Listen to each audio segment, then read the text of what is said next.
much for the sanctity of Jesus. Hello everybody, David Schuster here. For this year's White House celebration of Easter, the Trump team is soliciting corporate cash. CNN, this is not your grandmother's Easter egg roll. White House seeks corporate sponsorships for Easter event.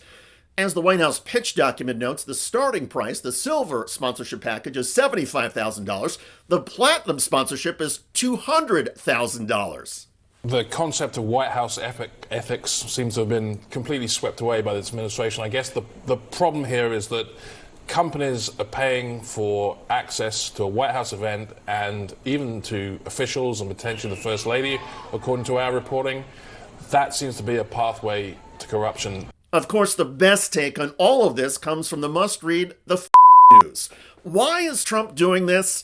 Well, the Bible tells us that Judas Iscariot sold out Jesus for 30 pieces of silver because Judas didn't know how to deal. But with Trump in the White House, the days of Jesus getting sold for chump change are over.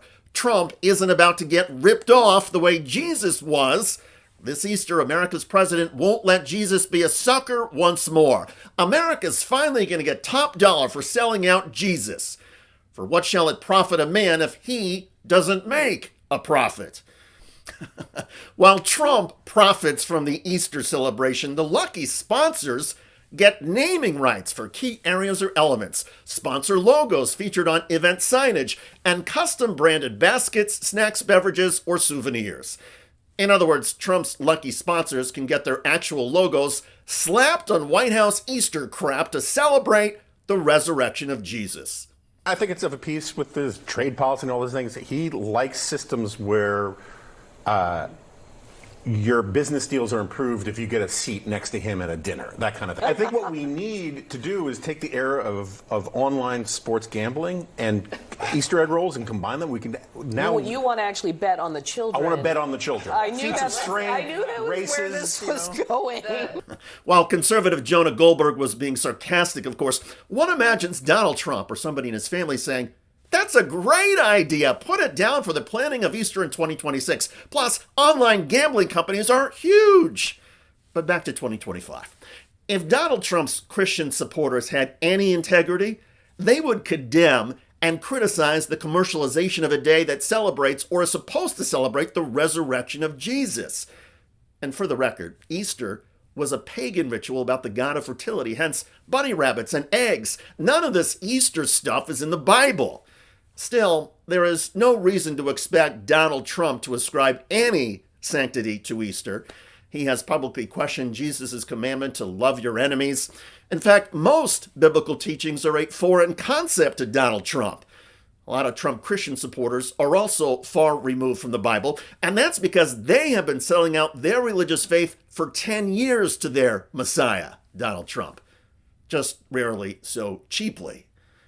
In any case, now that the Trump White House has defined an Easter celebration with some numbers, $75,000 here, $200,000 there, here are a few more Trump numbers to keep in mind in general.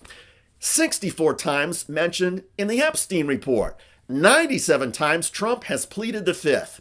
91 criminal charges. 34 felony convictions. 26 sexual assault allegations.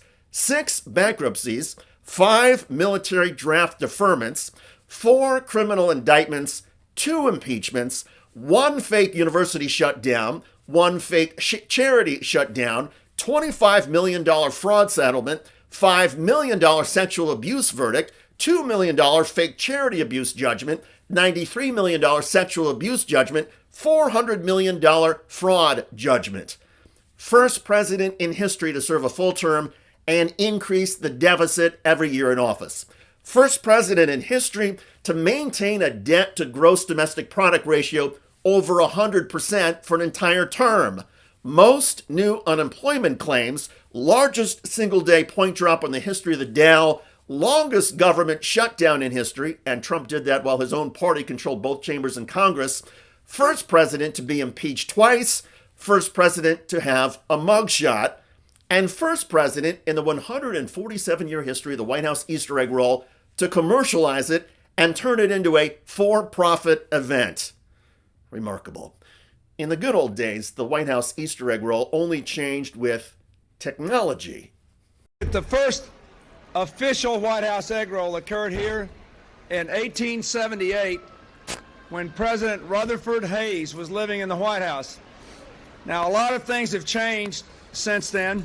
Today that you need to know is that for the very first time, hundreds of thousands of young people will be experiencing the White House egg roll through the internet. Now, thanks to Trump, a lot of kids will only get tickets if their rich parents, associated with a corporation or right-wing cause, pony up hundreds of thousands of dollars. So gross and so crass. By the way, Trump White House Press Secretary Caroline Leavitt is now getting blasted by Republicans as her controversies pile up. Caroline Leavitt brutally fact-checked on judge who blocked Trump. This judge, Judge Boasberg, is a Democrat activist. He was appointed by Barack Obama. His wife has donated more than $10,000 to Democrats, and he has consistently shown his disdain for this president and his policies, and it's unacceptable. You're right where I wanted to go about the idea that these people are all foreign terrorists, but Judge Boasberg was originally appointed by George W. Bush and then elevated by Barack Obama. I just feel like I should clear that up. To the notion of too many injunctions against Donald Trump, that's probably because he's the one president who's acted the most outside the bounds of his executive authority. The death of critical thinking is real. This White House is a perfect example of it. And I think this is also when there's this debate, which surprises me sometimes, whether or not we're in a constitutional crisis. Yes, we are. We've been in a constitutional crisis since we elected an insurrectionist and surrounded him with the trappings of the departments of the United States government, from the Department of Justice to the Department of Commerce to the Department of Treasury, you name it.